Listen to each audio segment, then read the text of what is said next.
Welcome learners. Today we are going to discuss about Introduction to Leadership.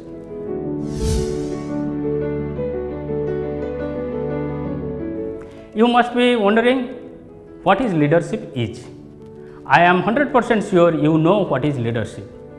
This is a concept used in many contexts and in the recent world, which is going through the VUCA scenario, where volatility, uncertainty, complexity, ambiguity is there.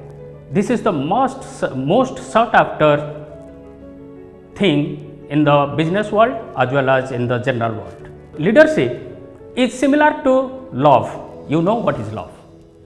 There are various people define love in different way.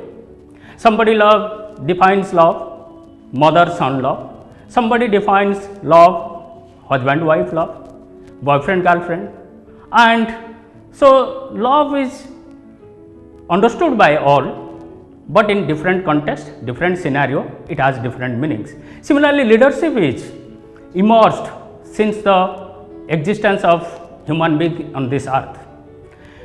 The first society, that is the Asiatic society, when hunting, food gathering is the major occupation, at that situation, perhaps leadership was considered as an important thing, because when people went for a big game hunting, they might have done some planning and some leader might have immersed or some leader might have adopted by the community.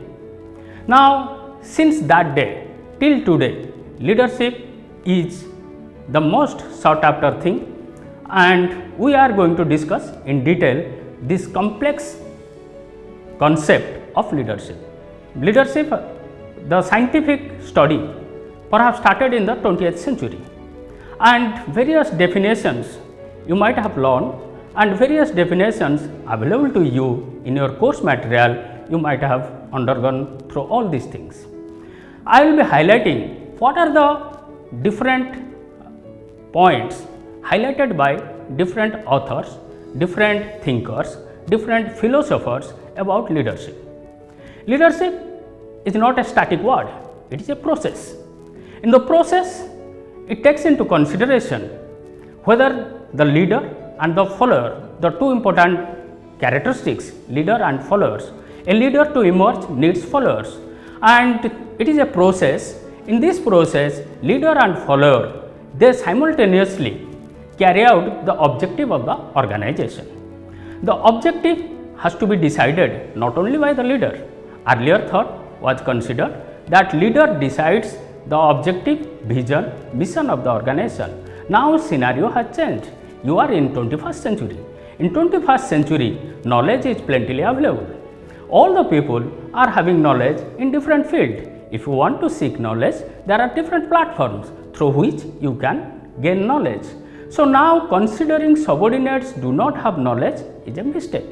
So in this knowledge world, to navigate the people, you need something extra. And that's why leadership is considered as a process, and leader has to influence the people. What is influence? Making people do some activities voluntarily. But there is another connotation to influence. You can influence people by using negative power. What is power? Power is to influence a person either through positively or using negative means. But in leadership, we discard the negative component, that is by giving threat, punishment, or compel somebody or manipulate somebody to follow you. Now, these are, if you take into example, Hitler as a leader, Bin Laden as a leader, these we don't consider them as a leader because they used mostly the negative power. That's why while influencing, you have to influence people in such a manner that they will come forward with zeal, vigor, and voluntarily to carry out the goal set by the leader. And nowadays, there has to be common goal. The goal should be decided by in participatory manner, and that is one of the highlights today. Next is management and leader. every organization should have managers as well as leaders. What the leader does, what the manager does.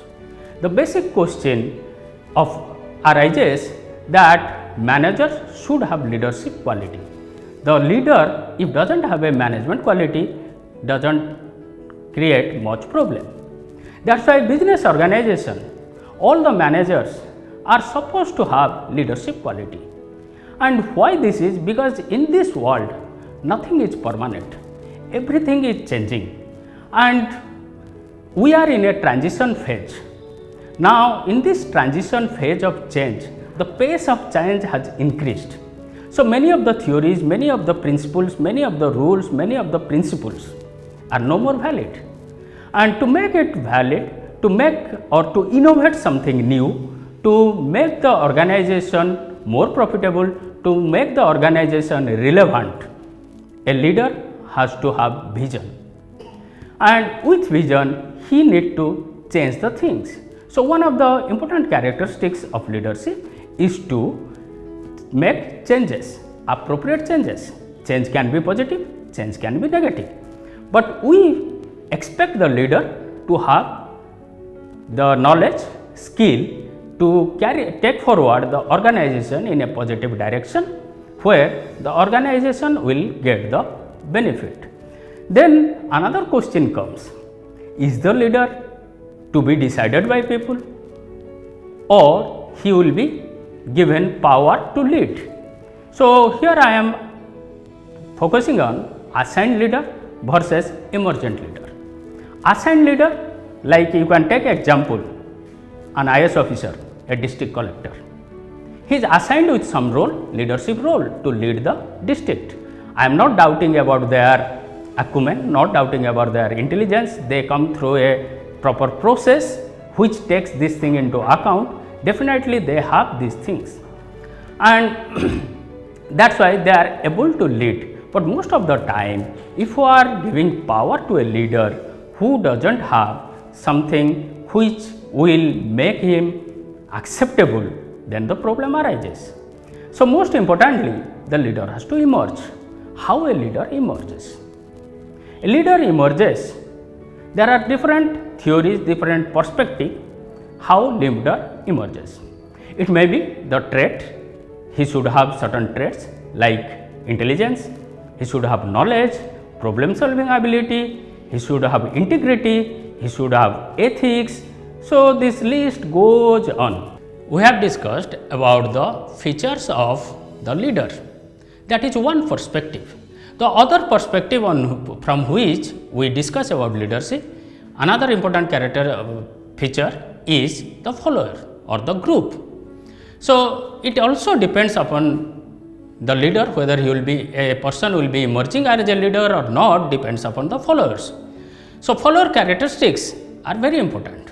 Whether the followers are having knowledge, they are having the skills, they have intention or willingness to carry out the work. Depending upon that, whether the leader will emerge successfully and carry out the group in the proper direction depends upon all these characteristics of followers. Next important feature could be the behavior of the leader, how he behaves in general, whether he is employee oriented or task oriented. Employee oriented leader can make the employees, make the group satisfy, whereas task oriented leader is more related with the productivity. So, it all depends what kind of leader is required in a particular organization and what is the objective of the leader. Next one or the other perspective could be the situation. A leader who is leading a peace march may not able to lead one army going for a battle. So, you can find out the difference between the two situations. One is a peace march, another one is a war. On the battlefield, you need a different type of leader. On a peace march, you need a different type of leader. In a picnic party of your college, you need a different kind of leader, and for making the student disciplined and to make the students study or to make the student go for any social activities, you need a different kind of leader.